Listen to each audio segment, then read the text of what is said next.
विदर्भामध्ये आज पावसाचा अंदाज। अमरावती, नागपूर, वर्धा, यवतमाळ जिल्ह्यांमध्ये गडगडाटासह पावसाचा अंदाज। नांदेड, लातूर आणि धाराशिवमध्ये हलक्या ते मध्यम स्वरूपात पाऊस पडण्याचा अंदाज। धुळ्याचा पारा 43 अंशांवर। तापमानात वाढ झाल्यामुळे दुभत्या जनावरांवर देखील परिणाम। जनावरांची काळजी घेण्याचं पशुसंवर्धन विभागाचं पशुपालकांना आवाहन।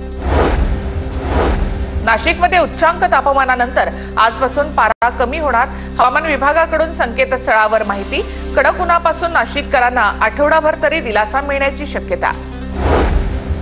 पुण्यामध्ये नवं टर्मिनल ते एरोमॉल 3 एसी बसेस सुरू। पुणेकरांना काही प्रमाणामध्ये दिलासा मिळणार। विमानतळावरून ये-जा करणाऱ्या प्रवासी संख्येत वाढ झाल्यामुळे निर्णय। पुणे शहरामध्ये जलद वाहतूक योजना आता काही रस्त्यांपुरतीच। पुण्यामध्ये सार्वजनिक वाहतुकीसाठी 2006 मध्ये बीआरटी प्रकल्प राबवला।